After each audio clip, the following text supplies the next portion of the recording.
I'm Chris Williams from Cyclone Fanatic, and a proud Iowa State graduate from the class of 2007. No one shows up like Iowa State fans. And Cyclones support Cyclones on and off the field. Your gift can provide scholarships to students, fund groundbreaking research. We could even drum up opportunities for the marching band. Visit MoveWhatMatters.com to learn how you can make an impact today.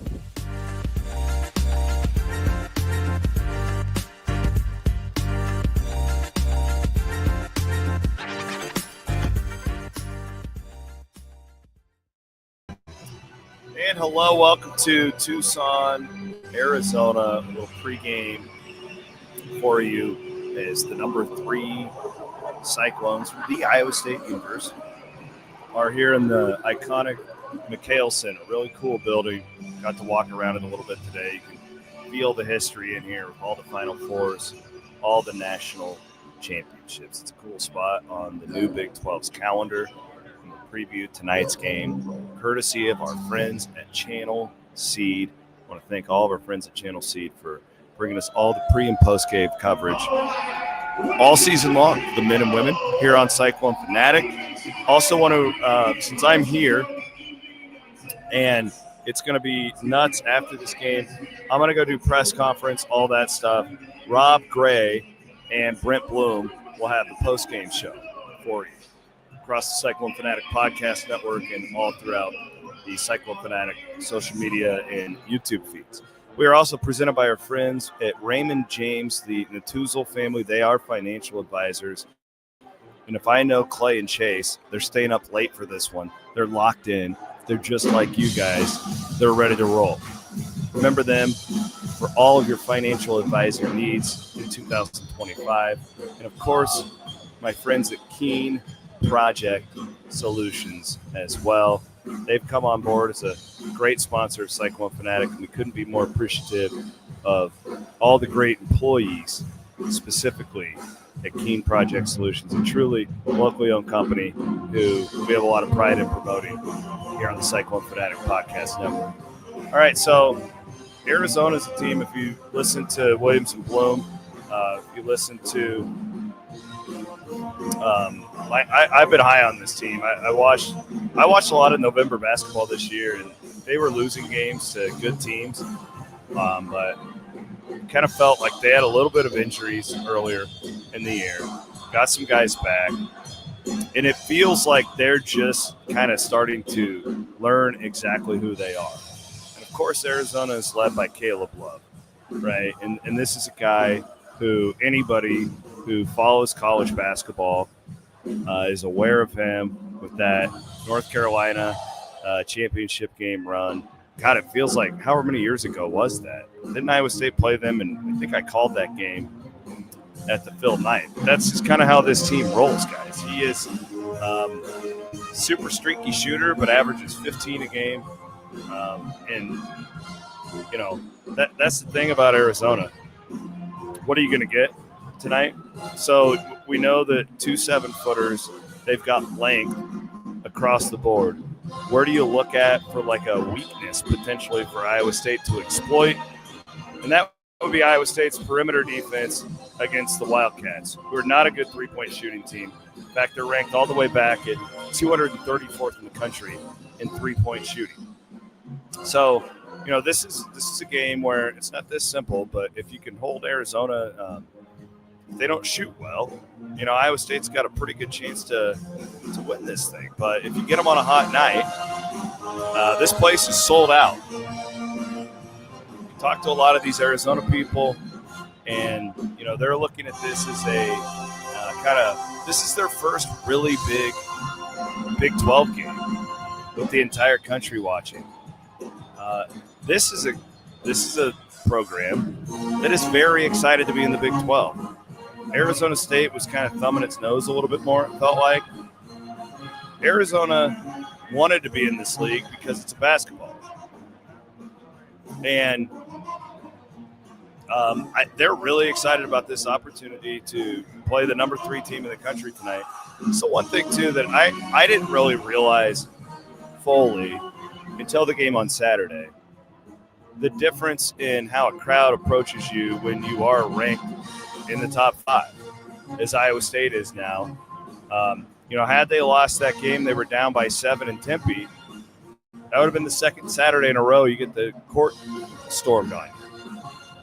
I don't think that'll happen tonight if Iowa State were to lose because of this program and its history. But you get not only the best shot from opposing teams, but opposing crowds and marketing departments and all that stuff. And you can feel it tonight. This place is going to be on fire.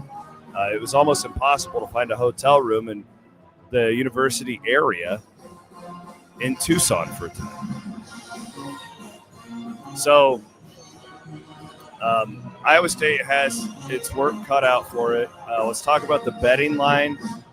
You guys should be nervous because this is an old-fashioned trap when the number 3 team in the country is an underdog to an unranked team. Now, Arizona should not be unranked. This is a classic example of the humans. Our poll system is so broken. If you go back to Christmas to now, Arizona's playing like a top 10 team in the country. But the polls, I swear half of these guys don't watch the games. Half the voters don't. They're not even paying attention. When Vegas gives you a top 5 team that is on the road and is an underdog to an unranked team, that is a trap. Every time. Now, it's not always going to work out that way, right? 70% of the time, Vegas is going to be right there. So, from that standpoint, Vegas and the professionals think that Arizona rolls tonight. Yeah, that doesn't stuff happens all the time where it doesn't go that way, and I think there's a caveat here where Iowa State's really freaking good, right?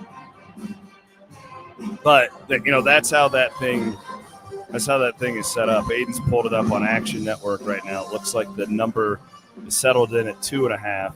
Iowa State actually opened as a 1.5 favorite, and that quickly fired off the other way. All the sharp money came in on the Wildcats. 152.5, so they're expecting a high-scoring basketball game tonight in Tucson. Bloom had good commentary last night. He knows the Big 12 as well as anyone, and I wholeheartedly agree with him. It feels like a night where Iowa State really has to shoot the ball well, and it can't just be Curtis Jones. They've got to provide some spacing. You really are concerned is too strong of a word. I don't have any concern because Iowa State's 17-2 and the number 3 team in the country, and they play lockdown defense when they need to. But the offense hasn't been great consistently. So when Heisey's out there, when Watson's out there, these guys need to hit a shot or at least be a threat to do something, because you're getting into that mode right now where you don't have to guard that guy. So, who else is going to score? It'd be really nice for Keyshawn Gilbert to play the way that he did against UCF. Lipsey has shown that Texas Tech game. Lipsey was the one who hit the big shots. There's other guys who can hit them. Jefferson's hit some threes. Everybody's asking me if Lipsey's playing tonight, and he warmed up. I don't know where that came from. I just watched him warm up, guys. So unless there's something that they're hiding, I don't know what else to tell you. Everybody's asking me that, and I just watched him run through warm-ups with the entire team. So, I guess you guys can shut that down unless he rolls out there and this is like a Matt Campbell Pop-Tart Bowl surprise. Yeah, there is a picture of his hand wrapped on X. He does have a little – yeah, but he's still warming up. Like, that's his – I don't – I don't know, guys. Taman Lipsey's basically played All right, they're running that right now. Yeah, he's out there. Yeah, he may have his hand wrapped, but I'm guessing he's going to play. And he's had that. What game was it? I want to say it was it West Virginia, where he kind of did that. He like fell wrong. He's playing. So put all that down. Taman is wearing his president's shirt, representing the presidents, Jefferson and Jackson. Yeah, he's good. Everybody can just calm down. Calm down, guys. So, this is. I think if you could possibly win this game or next Monday at Kansas, you're in a great spot. Chances are, you could very well lose them both too. Man, just get one of these, and then you feel like $1 million, right? Kind of felt like when you came out here, get a split in Arizona. Got the one. All right. Now you're really going for it. There you go. We love the live Taman update, says Andy. That's what I'm here for, baby. Thank our sponsors, Channel Seed, Keen Project Solutions, and those Natuzel boys. They're the financial advisors for Raymond James. I'll read you a little note here. Shout out to Aiden pointing this out. Officials, Kip Kissinger, Doug Sermons, and Tony Padilla. Bloom is just amped to the moon right now. A crew ready to roll tonight. Also, shout out to the young man. I couldn't say his name because he is a student athlete at Arizona who is from Iowa, and he goes to Arizona. And he came up and introduced himself to me in pregame, and he's wearing an Iowa State shirt. But he said I couldn't say his name on the air because his coach would get mad. Now, that kid is an icon. How cool is that? We're 20 minutes from tip, but I'm guessing this game will tip a little bit late because of the Duke game. It feels like that one's going just a little bit late, but we shall see. All right, so let's do this scout on Arizona.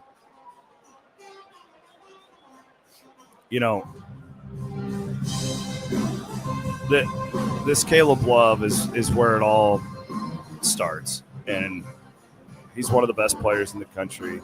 He's had a hell of a career. Feels like he's been in college basketball for 20 years, and that's where it starts. But the good thing is Iowa State matches up on the perimeter really well with anybody, right? So I love that. We'll keep an eye on where that comes as far as the matchup goes. The guy I'm going to keep an eye on is this Anthony Del Orso. He is the marksman, a 48% three-point shooter, the 6'6" junior. One of those European-type guys, stylish, comes out there, and he is a stretch player. I'm going to keep an eye on him. Only averages 9 a game, but he is the marksman for Arizona. That's a guy who terrifies you as far as the matchup goes, and you want to keep him from getting hot. They got the bigs, and this is a classic Iowa State do Iowa State things. Got to hit some shots, control the spacing, and keep Arizona from getting too hot behind the arc. This is going to be an incredible crowd tonight. It's got an Allen Fieldhouse type of vibe in here. Bloom and Rob Gray will have postgame for you. Immediately following it, I'll be in the press conference bringing you all that coverage for Cyclone. We're presented as always by Channel Seed. Appreciate all of you hanging out with me. And hopefully y'all have a fun night. Thank you very much. We'll see you guys after the game. Later.